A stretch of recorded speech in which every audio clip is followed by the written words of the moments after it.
Hey friends, it is almost game day. I am here in the nick of time with 5 of my family's favorite snacks. We love them for football season, we love them for parties and holidays, and we even love them just for everyday weeknight treats. They're all quick, easy, delicious, made with simple ingredients that you may already have on hand. So sit back, relax, grab your sweet tea, and let me make us some game day snacks. We're going to start with a southwestern egg roll. This is something that my family absolutely loves. When we go to Chili's, my husband always gets the triple dipper combo with the big mouth bites, potato skins, and these southwestern egg rolls. So when I came across this recipe, I knew that I had to make these for us. And right off the bat, I want to let you know I am halving this original recipe. I will have the entire one linked down below for you. I'm warming up a little bit of frozen chopped spinach, and I had about half a can of some drained sweet corn and some rinsed and drained black beans. I had that left over, so this was perfect night for me to try this. And I'm also throwing in about 1/4 of a can of some refried beans. I've mentioned here before how much I like spinach, and I just didn't feel like we had enough in here, so I had my daughter grab it out of the freezer and throw a little bit more in for me. It did call for some chopped tomatoes, and I had a little fresh pico de gallo, and I just threw a little bit of that in and drained it off pretty good. Seasoning it up with some salt and pepper and about 1/2 teaspoon of cumin. Again, we're just combining everything, warming it through, and letting all the flavors come together. Now I'm going to top this with about 1/2 cup of Monterey Jack cheese and about 1/2 cup of cheddar cheese. I'm going to get all of this mixed in, and then I am going to pull it off of the heat, and I'm going to add in a couple of stalks of green onions.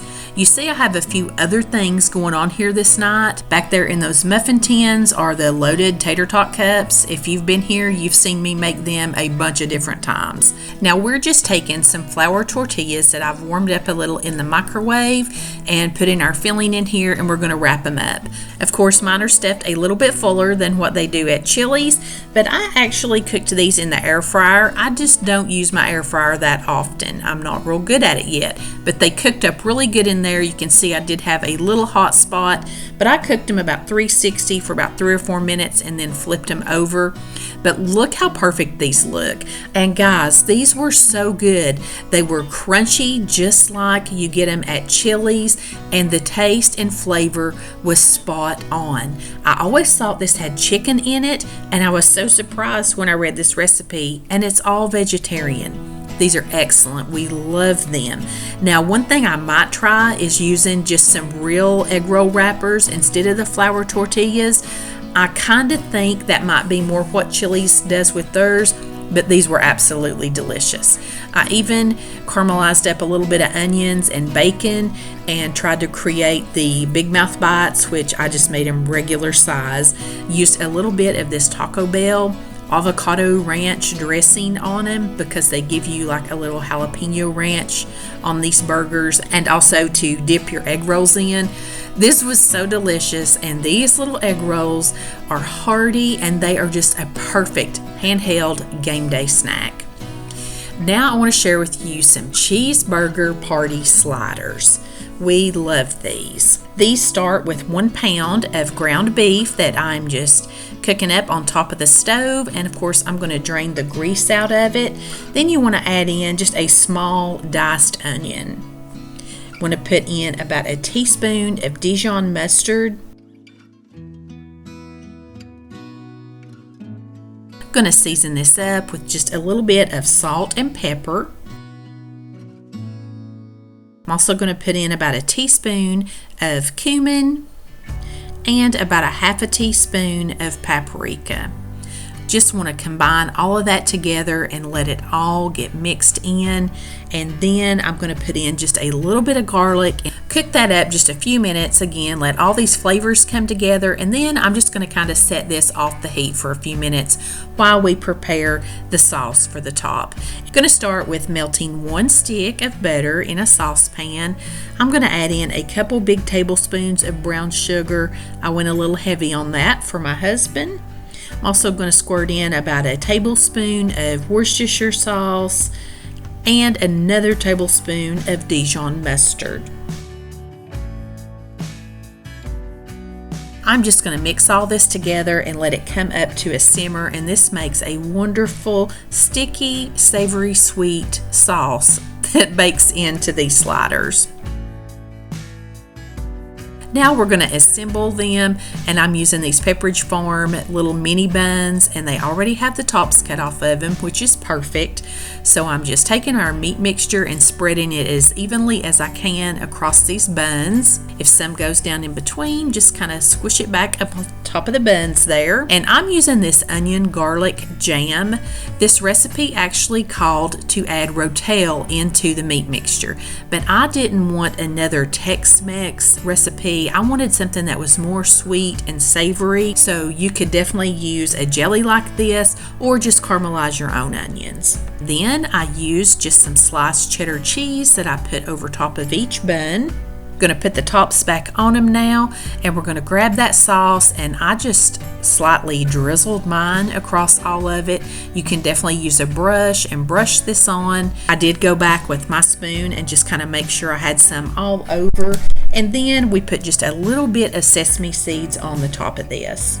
And I do cover these with aluminum foil, and I cooked them a total of about 25 minutes, and I pulled that foil off right at the end. These are so very delicious. Now you could definitely do this with the rotel. I know that would also be really, really good, but this was exactly what I had in my mind that I wanted it to be. I wanted it to be savory and sweet, and something about that onion and garlic jam flavor down in there with that brown sugar topping. That hit the spot with me. That was so good. You could definitely put your own twist on this. You could get Big Mac sauce and pickles and totally make this Big Mac style. You can make this your own with sloppy joes. However you want to do it, it's definitely a hearty, filling snack. Could be used as your dinner as well. Now I want to share with you 2 very, very easy dips. The first one is called Trisha Yearwood's Charleston Cheese Dip. And with ingredients like this, you can't go wrong. I started out by taking about 10 Ritz crackers and just crushing them up in a baggie, and I just set that to the side. You take a block of softened cream cheese and about 2 green onions that you have diced up really small. Then I'm going to add in about a half a cup of mayonnaise, a cup of shredded cheddar cheese, and a half a cup of shredded Monterey Jack cheese.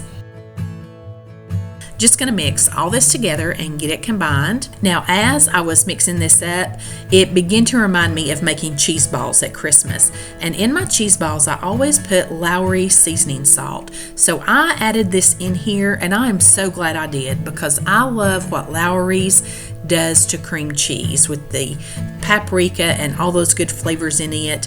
So I'm really glad that I put that in. Once you have it thoroughly combined, you're just going to put it into a greased 8x8 casserole dish. You're going to sprinkle those crushed Ritz crackers over the top, and I probably got about 5 or 6 more and crushed them up. I felt like I didn't have enough. And then you're going to put this uncovered in a 350-degree oven for about 15 minutes. Then at the last 5 minutes, I did put my bacon on the top. I did not forget it. This was some bacon that I had in the refrigerator that I had cooked earlier that day, so mine was a little cold, so I wanted to make sure I gave it time to warm. This little dip right here, it is so easy. It is all the things that we love: cheese, bacon, all the goodness. And these flavors, again, they are so good together. And I loved leaving that bacon chunky. I liked to get that big bite of it. And this is great on crackers. It's great on chips. It's great on crusty bread. Or I can't wait to try this as a topping on a baked potato, or wouldn't this make a great filling for those tater tot cups? Absolutely delicious and decadent, and who would not love this on game day or any day? The next dip I'm going to share is a cold dip, and it's a cream cheese pepper jelly dip. Seriously, it doesn't get any easier than this. It's 2 ingredients. This little dip has been around our neck of the woods for just as long as I can remember. You start by taking 1 block of softened cream cheese. I'm using this sweet pineapple red pepper jelly that I got at Kroger's. You want about a 10-ounce jar. This was 11 ounces, but it still worked out fine. And you're just going to mix it up with a hand mixer. Doesn't get any easier than that. You can use any kind of onion, pepper, jalapeno, whatever kind of relish or jelly that you like. Mix it up, stick it in the refrigerator for a few hours and let it cool, and it will begin to thicken up just a little bit, and this is delicious. We serve it with pretzels, crackers, bread, but my favorite thing to eat it with is tortilla chips, just plain tortilla chips. I love the salty and the sweet savory flavor together. If you're around here and you're going to a baby shower or a wedding shower, there's a high probability you're going to be served this dip. This started years ago with a little jar of that Harry and David's pepper and onion relish, and we've just mixed everything in here now, and it is delicious and easy.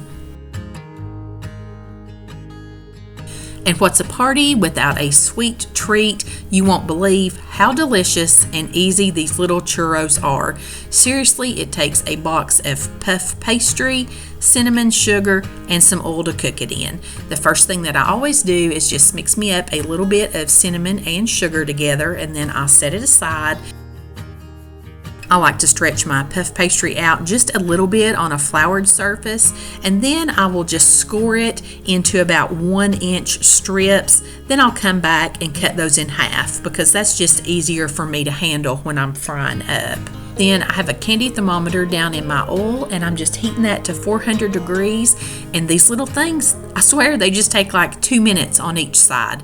They get so puffy and so brown and golden. They are just beautiful. Throw them out there on a paper towel, and then you're just going to toss them around in your cinnamon sugar. And I go heavy with mine because that's how we like them. This is such a nice little treat. It's handheld and portable, but I will say this, they're really best eaten the day you make them.